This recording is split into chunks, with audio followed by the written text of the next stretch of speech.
these truths to be self-evident. That all men are created equal. As a member of Congress, I get to have a lot of really interesting people in the office. Experts on what they're talking about. This is the podcast for insights into the issues. China, bioterrorism, Medicare for all. In-depth discussions. Breaking it down into simple terms. We hold these truths. We hold these truths. With Dan Crenshaw. The Eagle has landed. Welcome back to Hold These Truths, everyone. And we have a repeat offender guest, a great one, David Harsanyi. He's a senior writer at the Washington Examiner, nationally syndicated columnist, author of 4 different books. He's been on this podcast a couple of times to talk about a lot of those books. I think the most recent one was Euro Trash, How Not to Be Europe, which is a great book. He's a contributor to multiple media outlets. You've read a lot of his stuff. And today we're going to talk about conspiracy theories. Because the last book I guess the book is about to come out is called The Rise of BlueAnon. Obviously, that's a play on QAnon. So that's released November 19th this year. So David, welcome. Yeah, thanks for having me. Appreciate it. So this book, it explores how Democrats and left-leaning institutions use conspiracy-driven narratives. We're dubbing those as BlueAnon as political weapons. Contrast those narratives with right-wing conspiracies like QAnon, and what you effectively do is highlight how leftist conspiracies, one of the biggest differences between them and your typical right-wing conspiracy, they gain a lot more legitimacy through mainstream media, academia, political leaders, people that you believe you should trust, which is a big differentiating factor. But I think a good place to start, if you don't mind, is how are we even defining a conspiracy theory? How do we explain that to people?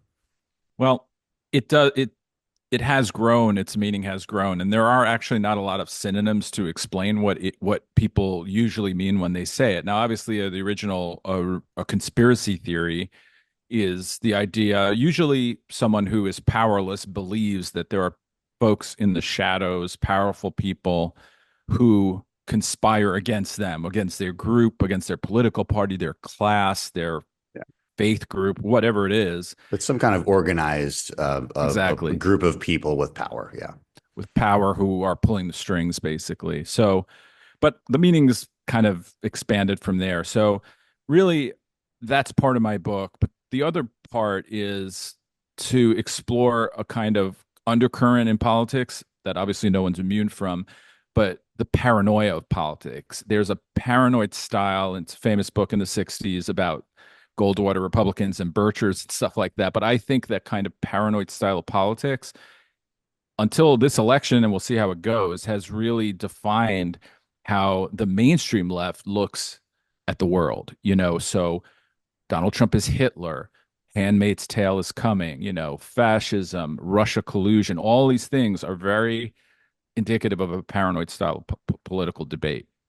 It's doomsdayism through and through. That's if our side loses, it's the most important election of our lives. I know we said, how many political speeches I've heard on every election cycle that say, look, I know every time we say this is the most important election of our lives, but this really is the most important election of our lives. And I actually never say that. I never say it because I don't believe it. I just don't. I think the world keeps turning. And America is a remarkably stable place. And, as cynical and grumpy as I am, because that's what politics makes you, I still answer the question to people like, you know what, I'm sorry. I hate to break it to you. Your life's actually not going to end. Your life's actually not going to end. And this is the best time to be alive as a human in the history of human existence. So just take a step back. We got some problems to solve. We got some people in politics who want to do some really stupid things. And they're wrong, and we're going to fight it, but chill. I agree. In many ways, in most ways, I would say, we have right now in the United States a safer, better, freer life than anyone has ever had in history. So when people talk about living here as it's kind of some kind of dystopian, life, it's mind-boggling. On the other hand, people can only live their own lives. So they, you can tell them all day long that your grandparents, went through the Depression or whatever it is. In the end, they live their own lives, and young people think, they're having, that they bequeath this horrible world. Whenever I see that, I kind of laugh because I'm not a young man myself, and I know that the 1970s were a lot worse in almost every imaginable way than the life my own kids have. And that's, but sometimes somehow I suspect that every generation does that probably. And because I watch old films and they're always like, in these troubling times, like the 80s or something. So Right. yeah. Well, I mean, you're comparing yourself to others that you see around you, and I think social media also allows you to compare your life to these sensationalized lives. Not only that, so you see a lot of people on social media living way better than you, but you also see a lot of suffering on social media. You see a lot of bad news on social media, and and people are not well adapted mentally or emotionally. I'm not sure they'll ever be to deal with all of that information and put it into context. And so yeah, you're right. They live their own lives, and maybe another way of saying that too is they live their own period. They live they live in their own time frame. It's hard to get them to understand that their sense of poverty was considered wealthy as hell just a couple hundred years ago. But again, you're comparing yourself to the neighborhood down the street, not the one from 200 years ago. So yeah, it lends itself to anger and resentment, and sometimes paranoia, which lends itself to conspiracies. And I think this is a super interesting topic because I find myself fighting both sides of this a lot. I care a lot more about the mental health of the right because it's my side and I need it to win, and it can't win unless it is properly and formidably engaged in an intellectual debate with the left. So if we're saying stupid things, we're going to win stupid prizes, which means we're going to lose. So I'm more concerned about like our own problems and the conspiracies of the right that make us look foolish, generally speaking. But there's absolutely conspiratorial thinking on the left, but it's different.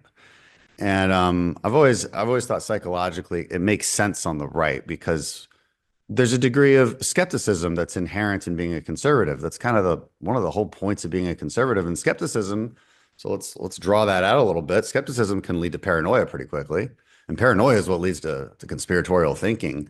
And so it's no surprise that sometimes we think that there's a conspiracy. The more extreme you get, and the less able you are to research the facts properly, to put things into context, the less knowledgeable you are of how an institution works, the more likely it is that you're going to think that there's some deep, dark forces behind it. And let's be honest, a lot of people like to press the easy button. And the easy button is single variable analysis.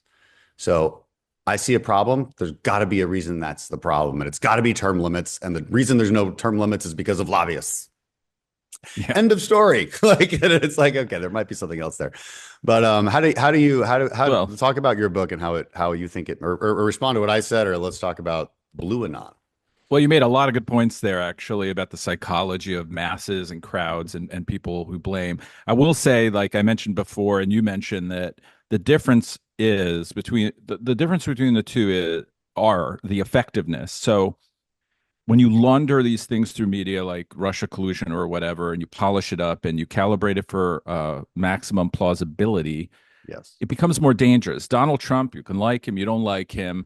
It was basically a soft coup that happened in 2016 where he was unable to govern because half the country thought he was a Russian agent, right? That's one of the most successful conspiracy theories ever. There's always two types of people involved in this. There's the cynical person who spreads it and knows it's not true. And then there's the credulous person who believes it because they want to. So, and there was a huge mix of both for Russiagate. I mean, yeah, exactly. I think a huge mix of witting and unwitting. I think your average Democrat liberal voter is an unwitting participant in that particular conspiracy because they don't know any better. What the heck do they know? But then there's people in government who are like, they've got to know better. I mean, and I think Russiagate is probably the best example of a true conspiracy as we would think of in the traditional sense, because it truly involved powerful people pulling strings and saying and doing things they knew were false. That should be like the right definition of a conspiracy. Yeah, that's a pure one. Yeah. Pizza. I mean, you had. If you have a conspiracy, it's a little different, right? That's just insanity, basically. Yeah.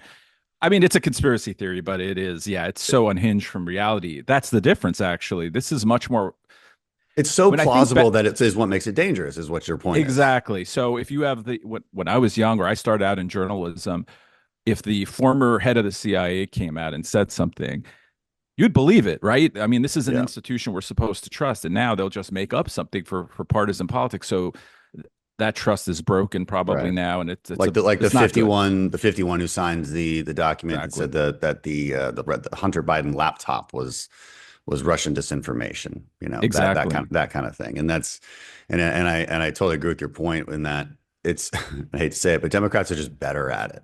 See, they're better they run the institutions, right? They're better at contriving a story that is close enough to believable that it'll actually work. Whereas like a lot of your QAnon conspiracies are just so stupid that like it's still I have to contend with them because I'm on that, I'm on the right. So I find myself having to contend with those things. So a lot of these things are sometimes about me. And so but how many of you guys are in there in Congress? I mean, maybe it happens and I don't know about it, spreading QAnon stuff, in Congress. Not many, if any, right? Or very few probably believe any of that stuff. Maybe whereas every single major notable Democrat, they were full on with the Russia collusion stuff. Yeah. And many of them, Adam Schiff, for instance, he knew it wasn't true and he was spreading a conspiracy theory. Mm-hmm. So one of the ultimate guilty parties in that. Right. I mean, because what he would do was use his position as Intel chair. And this is why McCarthy, when we took power, one of the first things he did was remove Adam Schiff. And this wasn't political. That was a move to save the institution. And it was a genius move. It was the right move because Adam Schiff would basically leave the SCIF. SCIF is the secret. What does it stand for? Secret Compartmentalized Information Facility, something like that. It basically means a place where when you name rooms like that, when you have a name for a room like that, you're going to get conspiracy theories. Exactly. People, well, it's rooms that we use in military and government they're appropriate for classified information discussions. Anyway, so that's where every single hearing we have in the Intelligence Committee is actually in a top secret SCIF. Now you can't talk about anything you talked about in there. You just can't. And what Adam Schiff would do is he would come out and say he wouldn't say what they talked about in there, because if he did, then the truth would come out. What he would do is he would say, look, everything you think is true. And I know because I've seen. I can't tell you what those things are that I've seen, but you just got to trust me because I've seen them. And the only way for Republicans to even combat that would be to actually break the law and talk about the classified information they also had seen. And so Adam Schiff would put Republicans in this impossible position to defend Trump. You commented on how skepticism can grow into conspiratorial thinking. And obviously skepticism is good. We should be skeptical of what people tell us, but there is a limit to that where you have all the facts you're going to have and you move on. Conspiracies usually bloom within people, like we mentioned, who see themselves as victims. So the left runs most institutions in this country on victims. So they create victimhood. This is why they believe the Handmaid's Tale is coming, like women are victims. Or what I think is most pernicious paranoia in this country is the idea that minorities are being, their right to vote is being suppressed, or that the police are hunting them in the streets to kill them. It's not factually true, and yet you've convinced an entire group of people, maybe less and less, that they are victims, and that there is this systemic, behind the scenes, powerful people are making sure that they have no agency and they aren't going to be able to vote. And that's by the way, stuff like that is those examples. I'm sorry, but those are some of those dangerous conspiracies. Maybe one of the more prevalent conspiracies, one of the more fantastical, crazy ones has been Russiagate. But one of the more dangerous ones has been this idea that Black people are being hunted down by cops. Because what did that result in? It was the riots of 2020 and a lot of assassinations of police officers. Yeah, because you make people fear for their lives. You watch what happens. I mean, and I'm trying to think of right-wing conspiracies that I might compare that to. Because look, there's some really stupid right-wing conspiracies, but they don't cause well, there was January 6th. That was based on a lie. I suppose I wouldn't call it a conspiracy, but it was based on a lie that showing up to the Capitol on January 6th would actually make a difference, because it wasn't ever going to. Our votes don't. I don't want to rehash this. But think about the Viking shaman or whoever that guy was. He was not going to take over the government. No, he's a nut. He looks like a nut. He feels like a nut. But think about Michael Brown, or like there were a lot of incidents that BLM was sort of based on that sparked it that weren't actually even true. Do you know what I mean? There was no racial component at all to some of those incidents. Again, listen, I'm not saying there are no racists or that there isn't anyone trying to, there isn't a bad cop or there isn't someone somewhere who doesn't want you to vote. I'm just saying that it's not a conspiracy. There's no systemic effort to do that. And yet BLM was accepted and celebrated by major corporations, by many, Republicans even. So, and I'm not saying there's anything wrong with trying to have equality, all of that stuff, but I'm saying that movement was based on a bunch of lies. Yeah, I mean, you're right. Every example they used from Michael Brown, I'm forgetting the woman's name, but they also used a lot of as an example. But these shootings, these incidents were gray area at best, and they were, they were very much not what they were portrayed to be. Again, doesn't mean bad things don't happen. Doesn't mean it's not an issue that we should contend with. But you can't base an entire movement off of a bed of lies. And when you make people fear for their lives, they're going to do an act in a far more extreme way, which is dangerous. And again, aside from January 6th, I'm not sure Republicans have really done that. Despite how stupid some of these conspiracies are, they're not the kind that cause you to go commit violence against innocent people on the streets, which is effectively what these BLM protests were doing for a summer. I mean, a big one was birtherism during, the Obama years. Very few. I mean, Donald Trump obviously embraced it. He wasn't really a Republican yet, I don't think. But John McCain said no. Mitt Romney, like people ran for president, said it wasn't true. Mm-hmm. Very few major or elected Republicans entertained that idea at all. Yeah. And yet it was the media constantly talked about it because it was good for them to make the right look crazy. And don't get me wrong, a lot of people on the right are crazy. But the Project 2025 is another one. Yeah, well, that sounds so perfect for them, Handmaid's Tale, Project 2025. I read that whole thing. I mean, wasn't that much fun, and it skipped a bunch, but it just was basically a think tank, wish list of a think tank. Yeah. I didn't read it on about purpose, what they said, so I would never have to answer it. Yeah. Well, the funny thing was that even the stuff they said was in it, even though Trump obviously would never read that, wasn't even true. Like we want to ban abortion from conception everywhere in the country or whatever, I mean, those were not in there. And anyway, but yeah, that's a perfect example. I always would note that the only person with Project 2025 on their campaign website is Kamala Harris. That's I was like, it's not a thing. Like we there's think tanks come out with stuff all the time. People introduce crazy bills all the time, and we'll get emails about it. Like, what are you doing about this bill? And I'm like, it's nothing. I'm doing nothing because there's thousands of bills, and just because somebody introduces something doesn't mean anything. It has to. There's a legislative process, and look, I mean, we're talking about conspiracies too. I mean, a big problem is frankly just lack of knowledge of civics and how things work.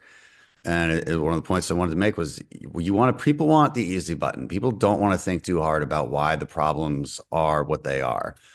And populism is this, right? An identification of problems that may be accurate, but then offering solutions that are so overly simplistic to that they're dangerous and wrong and probably violate your own principles, especially if you're a conservative.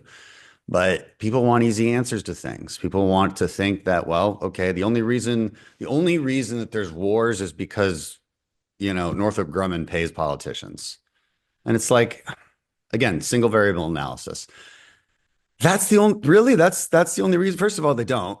That's just none of that's true. They're definitely not coming to our offices being like, guys, we need another war. Like, that's just, I'm sorry, it's just not happening. None of it's true.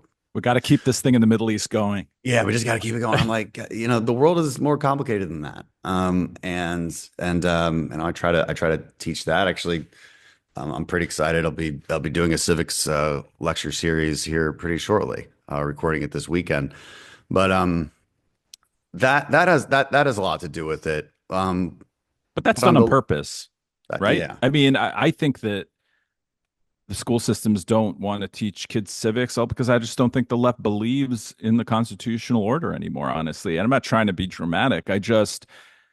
think about the majoritarianism that they believe in. Oh, you got one more vote, you can do whatever you want to these people, Right, you know? right. And populism is like that as well. Now, this isn't what this, this isn't about my book, but Trump wins. Everyone says he has a mandate, which isn't a real thing. There's no such thing as a mandate. There's Senate, Republic. House. Exactly.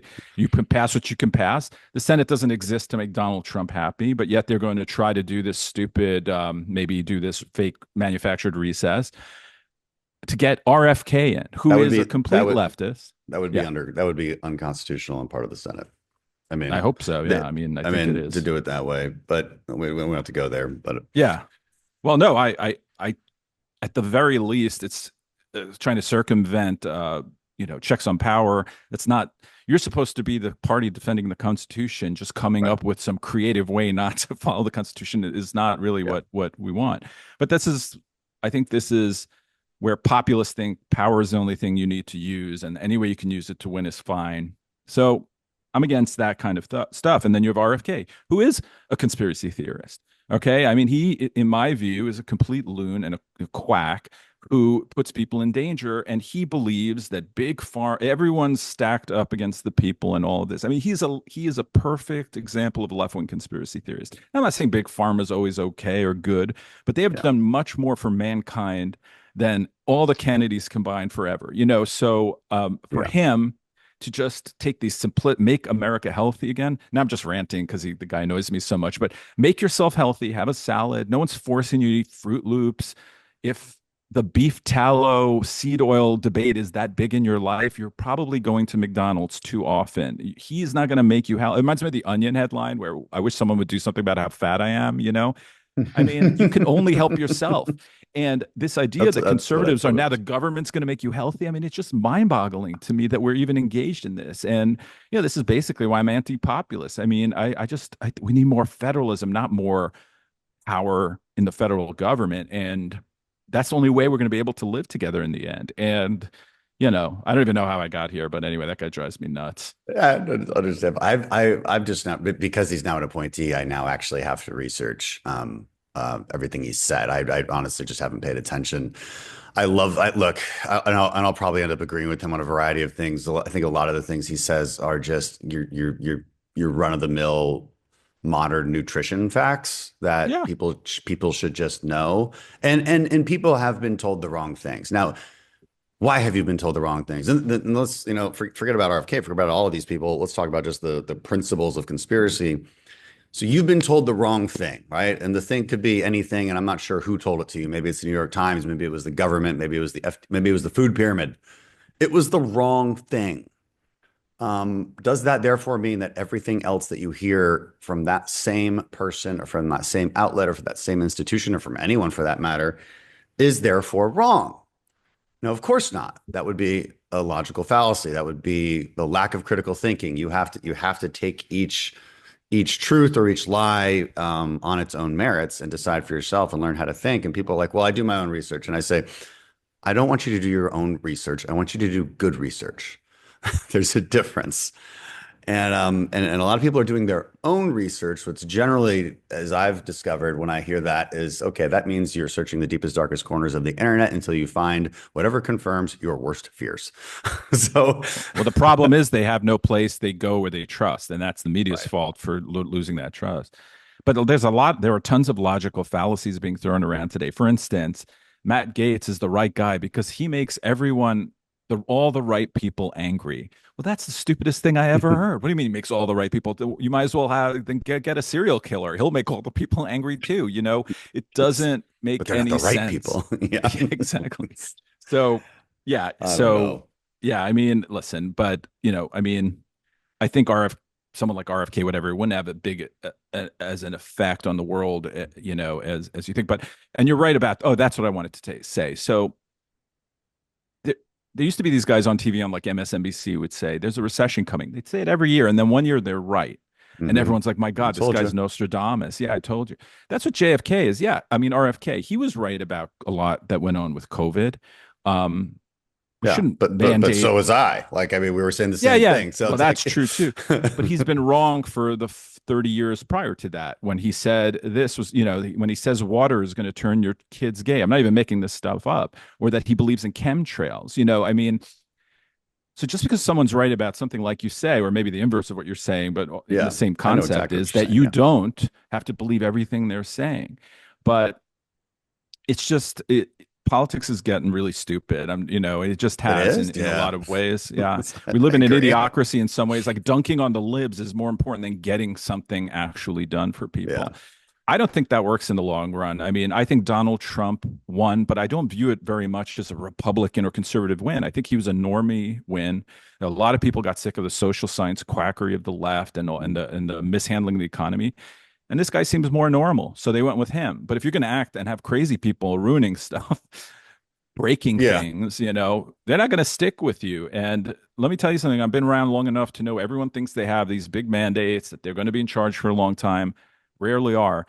When Obama got elected, you would have thought we were going to be a one-party state moving forward in 2008. And by 2010, the Tea Party came and wrecked it. So I don't know. It's just a warning, I guess. The pendulum always swings, and we need to tread carefully. Now we have a few months before I think it's going to be easy to predict exactly how carefully we tread. But when it comes down to the basic policies, I actually have some confidence in our party that they're going to just be kind of normal and boring, which is exactly what the people want. Normal, boring, make my life good. If I do the right things, I want to be rewarded for it. That's a very basic American desire. If I make the right choices, I should be rewarded for it and not have to live too hard of a life. I think that's pretty fair. I mean, what's RFK going to do at HSS? I really don't know.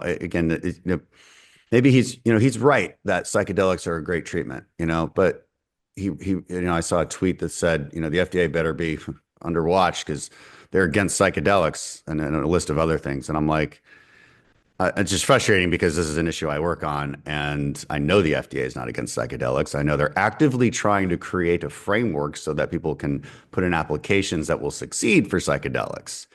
And they did it, and I asked them to do it, and they were already working on it anyway. I mean, so and like the big pharma debate's a whole other thing. Like, big pharma is going to make. Let me just tell everybody, big pharma is going to make all the money they want either way. Like, they're going to figure out however to make money, whether it's on this drug or that drug. The worst thing you can do is what Democrats did, which is put a gun to their head in a negotiation phase. And now, according to, say, University of Chicago studies, we're going to have 130 less cures, treatments over the next 10 years. We'll never know what those treatments are. We'll never know what those cures could have been. But, hey, you took it to big pharma. Good job. Whose profits are still going to be the same? Big pharma, because they're just going to move their research and development to easier drugs that they know that they can get approved. They're probably just going to remodel or remolecule, is the right terminology, I guess. Old drugs. I mean, it's not always what you think. There isn't some sinister plot all the time. And, it's important for us, too, to remind people what the deep state is. To me, at least, that the deep state isn't this orchestrated group of people. It's generally just human beings with bias who happen to be at the right place at the right time and doing the wrong thing. And that's a possibility, of course, in a big bureaucracy. So of course it's real. But you've got to, we got to understand it in order to know how to attack it. Yeah. I mean, and don't you want competent people who know the institution, ruthlessly do the right things in charge of these institutions rather than people that just get, Trump accounts excited on X? I mean, for me, I actually want the Justice Department to be stripped of some of its power, but to work and to do the right thing and to mete out justice equally to all Americans.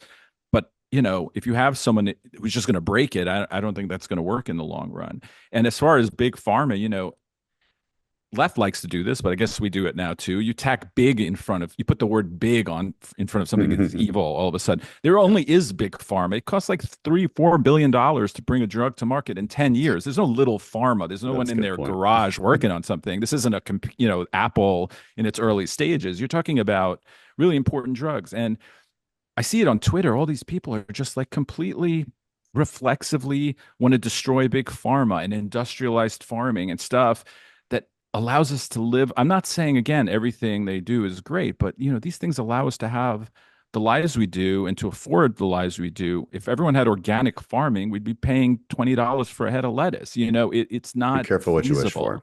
Yeah, right. Exactly. So anyway. Yeah. Well, it gets to my point about if people need to understand the world they live in, and people just don't. And whether that's a civics course or just a global economics course, it should be we should be talking about those facts a lot more. I mean, the intricate supply chains that have developed over the course of 100 years that create this, cheap coffee cup that I drink out of, the plastic lid on it. Where do you think this plastic came from? How many countries has that plastic been to actually appear right on top of my coffee cup and cost less than a cent? I mean, it's amazing. It probably the oil, the petroleum probably came from Texas, was probably refined into some little like pellet, like a polymer pellet near me where I live in Houston. And it was probably shipped to China because they do all the plastic injection molding. And then it was probably shipped back here on a big cargo ship, all for less than a cent. Like that's a crazy concept.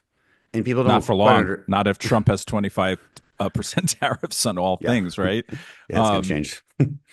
Yeah, you're 100% right about that, and that's just but it's easy to trick.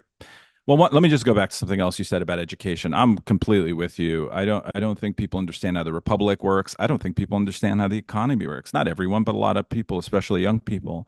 Problem is, though, and I actually hit this in my book, is that, for instance, Holocaust denial is much higher on the left than the right. Yeah. Polls show. The more you educate people, studies show, or tell them about it, the less inclined they are to believe it, the more they become deniers. So sometimes they just have suspicions about Jewish people, whatever the reasons are. And just because you show them a picture of something horrible, it will induce them to say, nah, that can't be true. This is just made up. So education is important. They're like, that's exactly what you would say. Exactly. That's how conspiracies work. But I think there needs to be a sort of a cultural change. It's not just one thing that you need to educate people on. It's just kind of, I don't know, more self-sufficiency in a way, and better institutions that we can trust, and a lot of other things. So anyway, but the way it is now. In your book, do you get into the psychology of conspiracies at all? Like, what personality traits might make you more prone to conspiracy? Is there a correlation with IQ level? Let's be honest. There's there's a class correlation, but I think that's broken in a way recently, because to me, a lot of the people who are supposed to be educated, to me, seems kind of wacky, just in different ways, and believe, like, if you believe that you can just change your gender because you think something, to me, you're kind of weird, and that is not fact-based for me. But yet that's considered something educated because some social science doctor says so. So, but yes, there is a class correlation. Because the less you have, the more you think people are stealing from you. I mean, I'm sorry when JD Vance is up there and says, the Wall Street robber barons are, taking everything from the middle America. It's not true. And I'm not saying Wall Street people are all good again, but that plays on to the suspicions of people that someone's stealing from them, not that maybe their industry is dying or whatever. So there's a lot of that. And obviously, the more insulated you are, the more siloed you are, the more you're in a sort of a feedback loop and self-affirming, thing. Give an example, like Blue Sky. I bet you there's a ton of, conspiracy theories growing there right now. The more inclined you are to do that. Well, they can find each other easier than before. And this is where social media and the internet come into play. And I think why this is a much bigger deal now than it would have been 30 years ago is because crazy people can find crazy people much easier than they could in the past. For sure. And there's an affirmation effect that happens there. You feel like your feelings are affirmed, or your facts are affirmed. Everybody starts sharing those videos and those things, and they're all made up, but whatever. And it's you get what you get now. But going back to BlueAnon, because what's interesting about the right wing stuff is, like, where is QAnon now?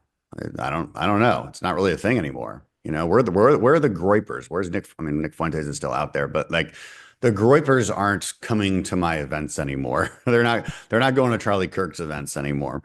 They've been largely discredited as crazy anti-Semites, and I'm missing another group that I can't remember now. That was like the alt-right. Like you don't hear these terms anymore. I would say the problem we have on the right is it's not like the people who follow those movements went anywhere. Their brains didn't change. They're still the same people. They've just sort of integrated into the more mainstream movement, and I think caused us problems in other ways. BlueAnon is totally different. I mean, BlueAnon is as you said, it actually kind of by definition is led by elites and wittingly led by elites and crafted in a way where the conspiracy can't be immediately disregarded just out of hand because it's so crazy, and that's their skill set, whether it's climate change or just transgenderism or whatever it is. Yeah, I think that people believe that the bigger the conspiracy theory is, the easier it is to debunk or say that's crazy. But actually, it's not true. The more, first of all, conspiracy theories always grow, as you mentioned. Someone will ask a question or debunk it in some way. They're like, oh, that's exactly what someone who would say who believes it. They start cobbling together and piecing together all these disparate, events and stuff to make it bigger. And the bigger it is, the harder it is to grab it and say that's not true. So you can't just give someone a fact sheet and say Russia collusion is not true. When you have Jonathan Chait at New York Magazine, he said Trump had been an asset since 1987. This is like one of the respected moderate columnists of the American left. So it's very hard to debunk those kind of things. I did want to mention one thing. You mentioned Groypers and all these like terrible people on the right. I do think that a lot of them are conspiratorial, anti-Semitic, all that, and honestly are true believers. But there's also always been, historically speaking, I touch on this in my book, even in the past, a lot of young people, young men in particular, like to upset the establishment. So they want to say things. They get a thrill out of saying something they're not supposed to. So oh yeah, I don't believe in the Holocaust. They get a thrill out of saying that online to other people. They get a thrill. Now, some people it catches on and they start to believe it and they find the books that tell them it's true and it gets worse and worse. But for a lot of them, it's just some kind of youthful expression of rebellion, I think at least. And maybe that's wishful thinking in a way, and I'm not saying there aren't racists on the right and there aren't these neo-Nazis and alt-right people still, unfortunately, around. But I think they're muckrakers. It's probably not as big a problem as we think. Yeah. I agree. I tend to agree with that. It's a mix of both because I mean, sometimes I've overheard conversations, and I only have one example of this, but it was so weird, and it was exactly the type of guy that you're talking about. And he was sitting behind me on an airplane, blabbing to the person next to him who he didn't know about how he is basically a professional shit talker online, just spreading nonsense and conspiracy. And it's like, and it's just I'm sure he doesn't have a girlfriend. Like I think there's definitely a correlation between incels and a lot of these people too. I always say like my biggest haters are the incels. That's for sure. Maybe I just say that just to make them mad, but no. I think even for me, I'm happy if I didn't have a wife, I'd probably be playing video games right now and eating, chips. So we need women in our lives to keep us on the straight and narrow. So for sure. But with the internet, it's also as you just mentioned, that guy's just a shit talker because the incentives are all wrong. That's how you get hits. You don't get hits by having a tempered, smart take on something. You get hits by saying, oh, Jews deserved October 7th or something. You're going to get a lot more reaction. So the incentives online are completely, or on social media at least, are completely wrong. Though, and I think social media in many ways is kind of a nefarious thing, frankly. But in many ways, we need it because it's the best way to fight back, to debunk. When I was a kid, there were 3 stations, gatekeepers. If they lied on TV, there's nothing you could do. You believed what they said. There was no one there's no democratic interaction between media and people. And we do have that now. And I think that's helpful, but it does definitely have a dark side to it as well. Yeah, and I'm not sure what the right answer is. The reality is social media isn't going away. I do think there's a growing belief, and I'm of this belief. I've said it publicly. I've taken this stance because we passed the Children Online Safety Act recently, and I voted for it. It's fine, but it's not going to do what parents think it's going to do. It's a bunch of BS. It's just giving the FTC a little additional powers to to alter algorithms. I don't know how the hell they think they're going to do that. I think they know they have no idea how they're going to do that. So guess what? Nothing's going to happen to just protect your children. I just don't think your children should be online or on social media until they're 16. So I agree with what they passed in Florida. That's what I want my daughter to grow up in that world where her and her friends, where she doesn't be, I could say she can't be on it. Maybe she listens to me, but then her friends are all on it. Now she's isolated. So you have to take it away from all of them. And you know what? I think they'll be better off. We all survived without social media until college. I think these kids can too, and I think it'll be a huge benefit for their mental health. Because you haven't developed your mind yet. Like you don't know how to take in information yet. You don't have the experiences. You don't have the intellectual frameworks to receive information correctly, and that really gets at the heart of the problem. I mean, you receive a fact, and do you have the background and education to, quote, do your own research, but do good research? To call bullshit on something. And I tell my voters this, I'll say it in events, I'll be like, don't be easy to lie to. You're very easy to lie to. And you need to harden your own mind so that you're not so easy to lie to. And you can only do that through proper education and also just taking a breath and thinking, why are they telling me this? How are they scripting it? What kind of words are they using to sensationalize it? There's tells, but they're hard to figure out if you don't do it every day like we do. Yeah, I mean, I became a journalist, I think partly because I was so skeptical of everything. I take it to the other extreme, honestly. I mean, I barely believe anything anyone ever tells me. But at some point, we have to trust someone. We have to find people to trust. We can't always do our own research.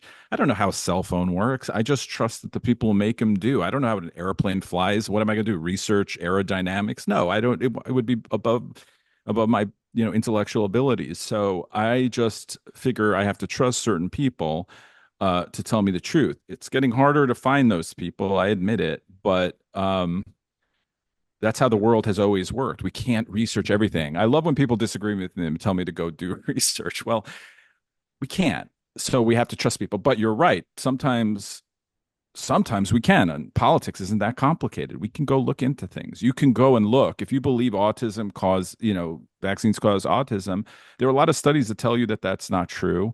There was one that did say it was true that was debunked. And that doesn't take a lot of time to research. You don't have to believe everything everyone tells you. I don't know why I brought that up, but I think I just am anti-RFK. I want to bring him up every chance I get. I have no comments on it. I have too many other battles to fight, to be honest. But one thing on legislation though is it is a different language, and you can read some bills and they're pretty clear, right? This bill is going to do this. It's pretty obvious what it's going to do. I'll give an example, because I'll never forget it because it caused such an uproar on the right, because a couple dishonest congressmen decided to say that this bill, HR 550, this was like 2 or 3 years ago. This bill, HR 550, was, by the way, it was a Republican doctor's bill, and it actually did the opposite of what the narrative said it did. It actually put guardrails on states' abilities to populate and create their own internal, basically databases for vaccinations. All states have them. I hate to break this to everybody, but all states have them, and they always have had them. And the narrative became, this bill is creating a federal database to track whether you got the COVID vaccine or not. Completely false. Now, if you read the bill, it isn't obvious what's going on in the bill because it's legal language. And this is what I have to remind people about reading legislation. Sometimes it's really clear. Most of the time it's not, because legislation by definition is changing former bills. It's changing current law. And so it has to reference current law. So you have to know a lot of background before you can properly interpret a bill. You have to know what current law is. You have to know what the current institutions are and what they do, because this new bill is referencing things, but it's not referencing them and then giving you all of the background on it. It's just it's legal text. And so I'm like, you can read the bill, but you might as well be reading French. I mean, you can sound out the French, but you don't know what you're actually reading. You don't know what you're actually, you don't know how to interpret it. And so, yes, you have to trust us. which is why you elect us. And and if you don't trust us, then don't elect us. But it's one of the problems in legislation that we have a lot with, especially with the more complicated topics. Sure. I mean, the COVID era, there was a lot of that, and people, frankly, had a right to be suspicious of government and the way they were treated. I think it was pretty authoritarian, a lot of the stuff that went on. But you still have to keep your, like you say, you got to keep calm down, take a breath, keep your wits about you. If you're just, using a fully automatic machine gun to go after everyone, you're going to hit a lot of people who are trying to help you, I think. So it's important. It reminds me of like the Second Amendment, knowing language, like people see the word regulate leftist and they're like, that means that you can regulate the Second Amendment. No, that's not what the word meant in that context. It just meant, order. And so there are a lot of bills. People will take out a sentence. It will mean something, it'll be some esoteric definition of some kind of law that was, like you say, and then they'll go bananas. But, politicians take advantage of that. Yeah. And the left is good at turning those into real, really large, I guess, policy narratives, so Green New Deal, you point out, as being probably one of the biggest ones and most dangerous. So it starts out with a bunch of half-truths, a bunch of quarter truths that turn into half-truths that turn into truths. And, mostly around climate alarmism. And then they turn that into actual policy, which eventually turned into hundreds of billions of dollars spent in the Inflation Reduction Act, in basically a Green New Deal kind of fashion, which we don't know where that money's going, by the way. So that's one of the examples you bring up in your book, right? Yeah. I mean, I think we underestimate how effective and how destructive paranoia around climate change has been. That's another one. They know it's not true. Every time they tell you the Earth's going to end in 10 years or whatever, they know that that's not true. They've been so wrong about everything that's gone on. It reminds me a bit of social science, where it's very hard to predict how the climate's going to look like, but they do it all the time in very specific numbers that they can't really know. And it has meant, I don't know how many, but a lot of people not having children because they think they're destroying the world if they have children. That's a horrible, horrible thing to believe. Yeah. I mean, children give us, fulfill our lives in many ways. But anyway, so they do that. And then obviously they use that kind of paranoia about the world ending and about, everything to push through what are basically always some kind of socialistic controls on the economy. Because when you regulate, as you know, carbon dioxide, you essentially are regulating the entire everything on Earth, right? And that's what the Green New Deal would have done. And all the stuff they do is just a waste of money and costs, taxpayers in the end a ton. Like EVs, right? Electric. I'm not saying don't buy an electric car, but they're so heavily subsidized and all of it's so mandated that it's destroying the auto industry. And it's all based basically on just this paranoia that or this idea that you can control the weather, which you can't. No. I'm not saying let's not be good stewards of the earth. I'm saying let's not get crazy. Take a breath. Yeah. What are some of your we're on the left, what are some of the worst purveyors of conspiracies, like mainstream? I mean, like mainstream talking heads, like Rachel Maddow. I know you mentioned. Rachel Maddow. Yeah, I mean Rachel Maddow and Alex Jones are very similar, right? Yeah, and one of them, well, the haircut, right? So one of them is on a major network funded by a huge corporation and is one of the most popular people on television. Joe Scarborough, he said not a few weeks ago that Donald Trump was going to send people to camps, execute journalists. Mika, his wife, said that Donald Trump was already killing women based on this paranoid story about her name was Amber Thurman, who died from an abortion pill, not an abortion law. There's a story by ProPublica, which is one of these sort of. No, I know exactly what story you're talking about. Yeah, because we commented on that too. Yeah. So anyway, so those are two of the worst. But I mean, you see them in CNN. I mean, Jake Tapper is fine. Sometimes he does okay journalism, whatever. But he perpetuated myths about Russia he knew probably weren't true, and no reckoning. No one was fired. In fact, Adam Schiff, who is one of the worst, has a better job.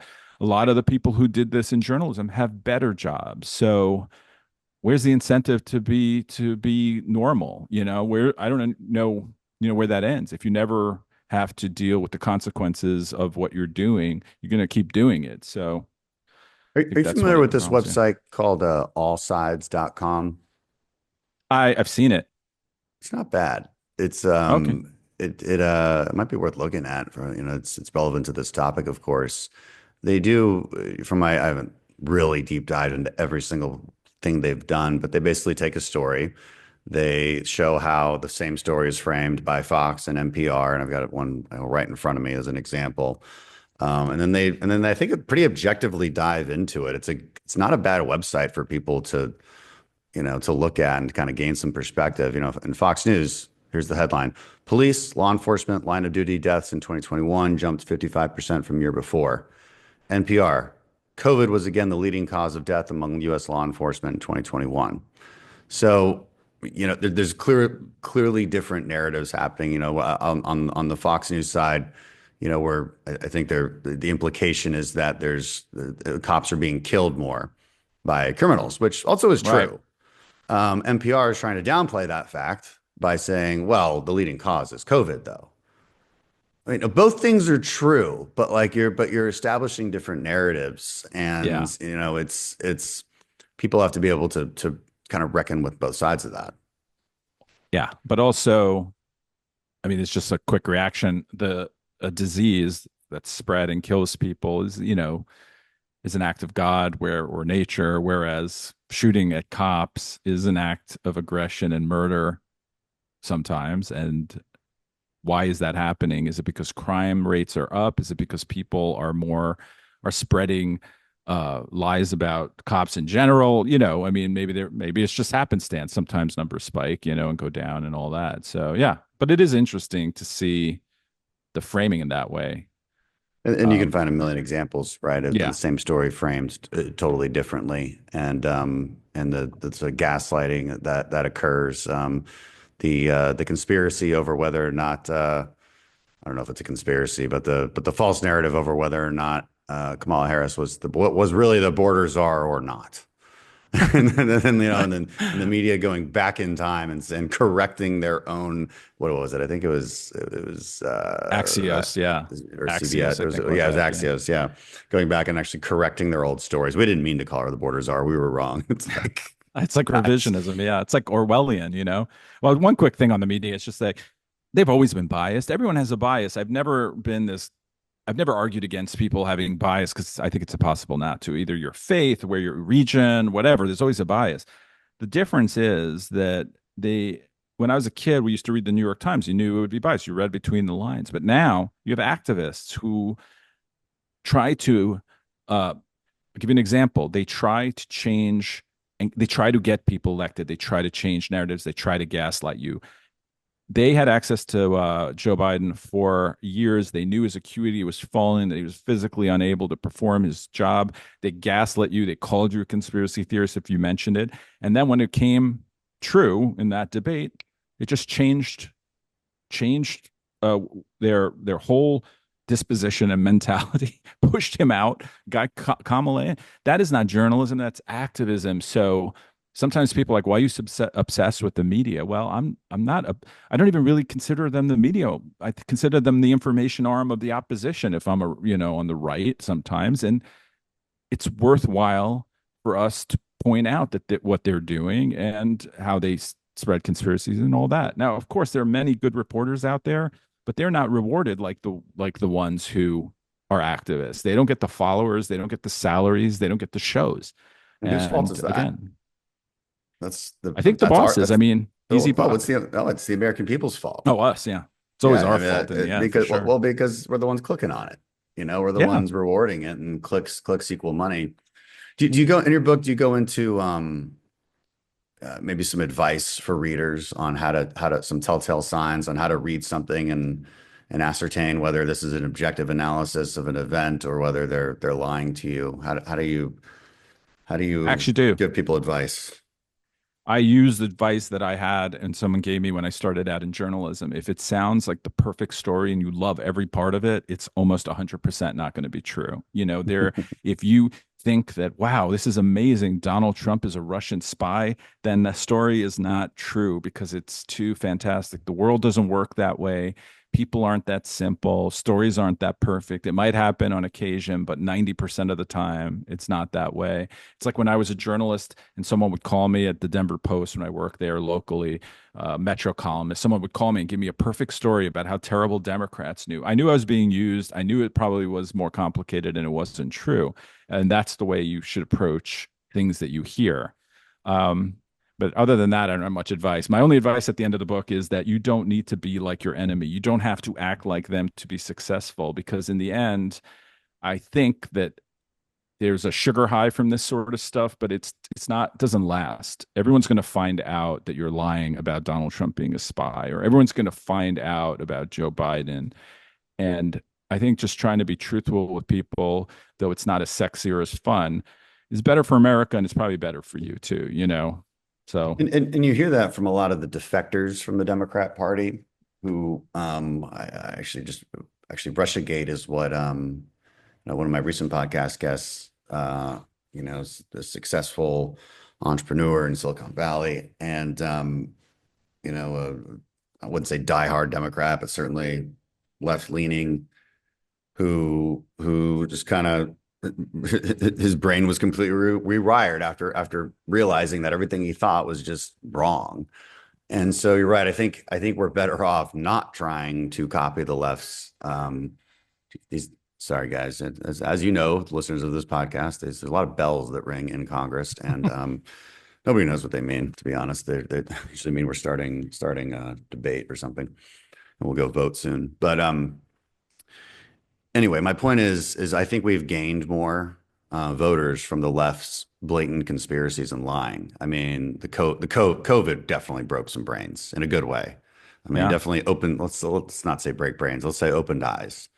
Actually, I don't even like saying that, because that's disrespectful to one-eyed people. So what do they call it? Red pill. They've been red pill. They've been red pill. Yeah, that's the better. Well, just way quick to thing. describe Did you it. see in the New York Times they interviewed people who had just voted for Donald Trump in New York, which changed their minds. I think it was in New York, but it was in the New York Times. And one woman said, "I had a failed pregnancy, and I went to the hospital. She was in Alabama or something, and they helped me. And Democrats keep saying that you're going to die and women are going to die, and they didn't." That one really makes me mad. That one really makes me mad. And is that a conspiracy? I don't know. I mean, we're obviously just kind of paranoia defining this loosely, but it's whatever it is. It's a lie. And this idea, it goes back to the Handmaid's Tale. It's like, first of all, let's go to the plot of the Handmaid's Tale. Like, the plot is that there's no fertility. The fertility is at such low levels that this dystopian authoritarian regime has taken over that forces women to get pregnant in order to keep the human civilization alive. Right? I'm pretty sure that's the plot. I haven't watched something like that. Show a ton. Something like that. How in the hell are we even close to that? Like, it's so far removed from what we're talking about when we're being pro-lifers. It makes me angry. And it's like, this idea that women aren't going to get health care. It's just such a lie. And then people will come up with an example, denied care at this hospital or that. I'm like, you know what? That's the doctor's fault. The doctor's not doing their duty. The hospital's not doing their duty. If they're saying that they're afraid of Texas law, I'm telling you, they're lying. And I think they're doing it for political purposes, because they have a long-term game in mind. They think they're lying. This is what the left does. I think oftentimes they knowingly will tell lies and develop these conspiracy theories, because in their minds, they're doing it for the greater good in the long term. That's like people have admitted that that's why they did it with climate change. In the end, it's just they want something good to happen. Yeah, the abortion stuff is the worst. I mean, women are freer in America than they've ever been in any place, and safer than they've ever been in any place on earth. And yet they put on those nun outfits from that dumb book and walk around. I mean, that's crazy stuff. I mean, there's no abortion law that stops a doctor from saving a life. That is a complete lie. There is all those stories that they come up with. There's always some other reason. And maybe you're right. Maybe doctors, and I don't know, put people's lives in danger just to prove a point. I hope they don't do that, but I don't know. I don't know how else to explain some of these stories that I've heard. Either I mean, and, again, I don't know the full story, so I don't want to make too much Mm-hmm. judgments, but maybe it's the lawyer at the hospital, maybe it's the legal team that's like, you know what, let's just leave this one alone because we just don't know what our liability is. Maybe it's that, but that's still wrong. And Yeah. and the pro-life stance has never, ever, ever been don't save the mother's life. And I tell this to people all the time. It's like, that's sorry, but the treatment for whatever issue you have is never just kill the baby. That's never the treatment. It might result in the baby dying. I understand that, but we understand that that's a possibility, especially in an early term. If you have a health issue in an early term in a pregnancy, you might have to have an early delivery and the baby won't survive. That's different than an abortion. That is fundamentally and philosophically different from an intentional killing of a baby. That's always been the pro-life stance, and yet they try to twist it otherwise. And it's. I mean, they accuse me of that. They say I want, and I'm sure they say it's to you too, that I want to force women to have children. Yeah, that's the weirdest one. I'm like, you've already had the kid. Yeah, we want you to not just want, And then the other thing, sorry, the last thing that drives me nuts is that I say, well, how about a viable baby? Is that okay? What's the difference? They say that rarely happens. Like the 10,000 times it happens every year, because it's rare in the sense of the larger number is not 10,000 viable, healthy human beings that you're killing. A lot of people. So it's a lot. And if it was a school shooting, you would care, but you don't care because these babies don't have a voice for themselves to that you think it, because you don't see it, you think it's fine. So yeah, I mean, I'm a secular person. I'm not a religious person at all. And to me, there is no rational argument for killing viable human beings in a society, no moral argument for it. And anyway, I don't know how I got on that topic, but I'm still ranting. Well, because it's part of I think the conspiratorial narrative building of the left. And I don't even accept their argument about viability, because I'm like, well, a newborn baby isn't viable either. I mean, they're not. Like, when you leave them alone, people are not viable. Yeah, you're not viable if I leave you in the desert. you're not viable if I take you out of modern society.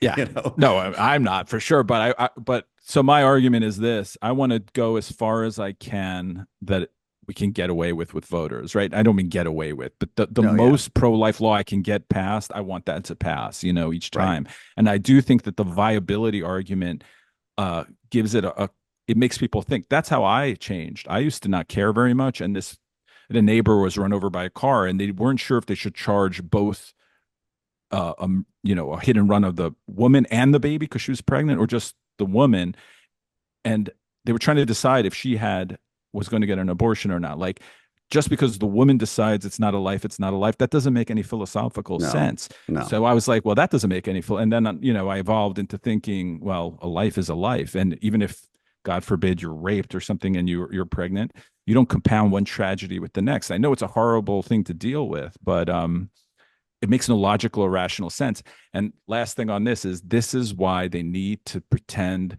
that conservatives want to kill you, that conservatives want you as a nun. They actually never debate the issue of life anymore. They just call you misogynist. I have not had a debate about the morality of killing a human being with a leftist in a decade, because they can't contend with it, because once you approach it from a more human, a more secular argument, which is just, it's very straightforward at that point. And it could say, okay, so we could agree politically on, say, 15 weeks because that's politically popular, but philosophically I have to ask, like, well, how is 14 weeks any less valuable from a life standpoint? Of course it's not. And 6 weeks with a heartbeat, I mean, how is that any less valuable? And why not 5, 4, 3, 2, 1? Like, we're arbitrarily picking numbers, and so and just philosophically, you kind of have to land on 0. But they don't want to have that. They don't have that debate because we've already won. The left is willing to incrementally move towards things. We have to be willing to incrementally move towards the right place too. I think sometimes it's important to think about abortion and what is possible as far as politics goes, even though I disagree with it. I just want to move towards saving as many lives as possible. And because it's a heartbreaking, it's really a heartbreaking thing that it's just so popular with the Democratic Party that they celebrate it now. It's just it's gotten completely weird. Immoral. It's gotten weird, but I also think it's going to hurt them in the long run. And you can see that with the recent election. I mean, I think Democrats were largely relying on that issue to win them the election. A Kamala Harris only spoke to women in terms of their, women's right to health care, which of course just means your right to kill the baby. Because the baby apparently has no value if you don't want it to have value. And this nonsense, of course. And I ask this rhetorically all the time. I'm like, when you want the baby, you call it a baby, right? You don't say my other body parts. You say my baby because you want it. And unfortunately, and this is hurting young women. I got this question at a high school event last year, sometime, I don't know, within the last year. And it was a young man, it was a guy asking on behalf of, so say, one of his friends. Okay. And he said, because one of my points in my speech was, you're in high school, don't use emotional reasoning, use critical thinking. Don't be emotional. Don't get attached to certain policies. You're too young for that. Even if it's not my side, that's my general advice to young people. I always give the same advice. I think it's pretty good advice. And he asked, like, how can I not be emotional when one of my friends wants to kill herself because of Republican policies? And I'm like, whoa.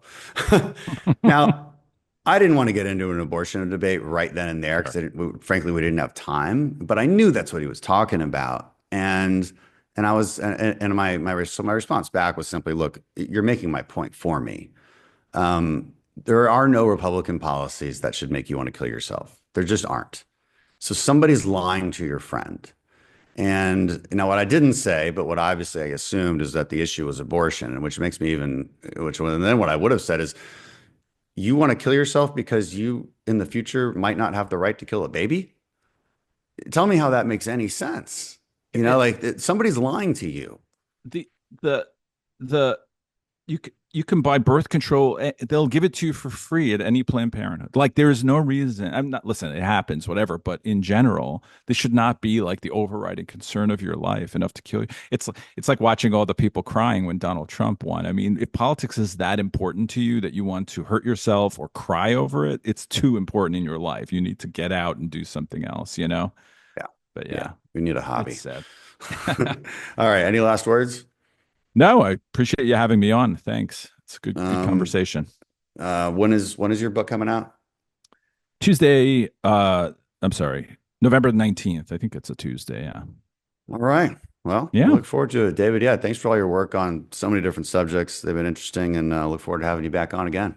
Yeah, I appreciate it. Thanks for having me.